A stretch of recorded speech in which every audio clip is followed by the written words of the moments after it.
さて皆さん、まずはこちらをご覧ください。沖縄タイムズのウェブ版なんですが、タイトルが石垣市観光客に陰性証明の提示求める、7月から罰則なしだが義務と主張とあります。これは2021年の7月1日から石垣島を訪れる観光客らに PCR 検査か抗原検査またはワクチン接種2回のいずれかの証明書を求めると発表したものです。石垣島の市長である中山市長はこの件に関して、市としては証明書提示は義務との位置づけだ、観光客は全員必ず検査や接種を受けて来島してほしいと呼びかけたとこの記事には載っています。記事の前半には証明書の提示を拒んでも罰則はないとあるのに、中山市長は市としては証明書提示は義務との位置づけだと述べています。罰則はないにしても証明書提示が義務ということであれば、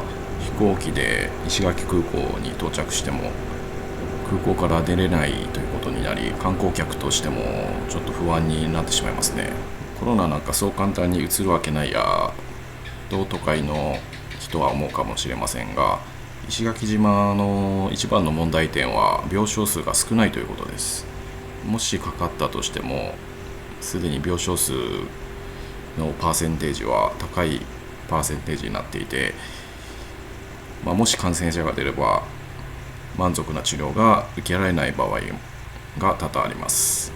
何はともあれ罰則はないが義務というへんてこな規定、そして島内に入れるか否かについて実際に石垣空港に行ってレポートしていきたいと思います。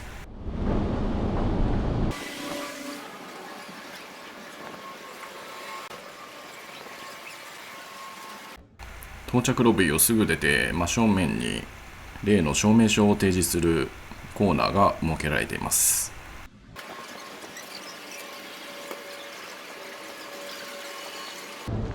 到着口近辺を2階から見ています。上の方から下の方の証明書カウンターに向けて動線があるという感じでしょうか。航空機の便数が減便しているというせいもありますが、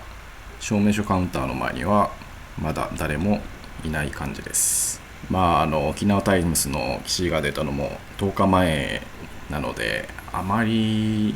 旅行者にも周知されていないような気がしてきました。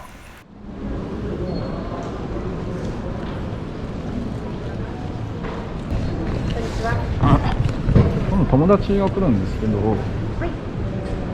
検査を受けてないと。72時間以内の PCR 検査か、抗原検査見せていただいたら、一応こちらのですね、パスポート、いろんな130店舗ぐらい今登録あるんですけれども、こちらで割引が受けられるっていう。受けてないともらえない。そうですね。もしくはワクチン2回接種でも大丈夫。でも一応入れることは入れる。もうそう、石垣には。じゃあ、はいはい。ただやっぱりちょっと検査をしてないと、もしかしたら陽性の可能性もあるので、なるべく受けてきてほしいっていうのが本当にあるんですけれども。わかりました。はい。ありがとうございます。というような感じで、実際に証明書カウンターの人に聞いてみたところ、72時間以内の陰性証明やワクチン2回分の証明書がなくても島内には入れるということでした。自宅に帰って石垣空港のホームページを見てみると、証明書カウンターの人が言っていたのと同じように、陰性結果やワクチン2回接種の証明を提示できないことで石垣島に入島できないということはありませんと載っていました。確かに中途半端にやるよりかは PCR 検査やワクチンを受けていないと空港からは出れませんというふうにやれば手っ取り早いと思うのですが、そこはやはりいろいろ大人の事情があるというところでしょう。そんな強制力のない中でいかに感染者を出さないかという観点から編み出したのが今回のスキームだったようです。証明書の提示でもらえる安心島旅プレミアムパスポートもいろいろな割引サービスがついているので悪くはないと思います。そうこう言ってるうちに到着便がついたのか、証明書カウンターも混み始めました。まだまだ渡航者が少ない中でも証明書カウンターの前で結構待っているようなので、これからの渡航シーズンに来る人はあらかじめ待ち時間が結構あるということを覚悟しておいた方が良いでしょうね。チャンネル登録、グッドボタンもよろしくお願いします。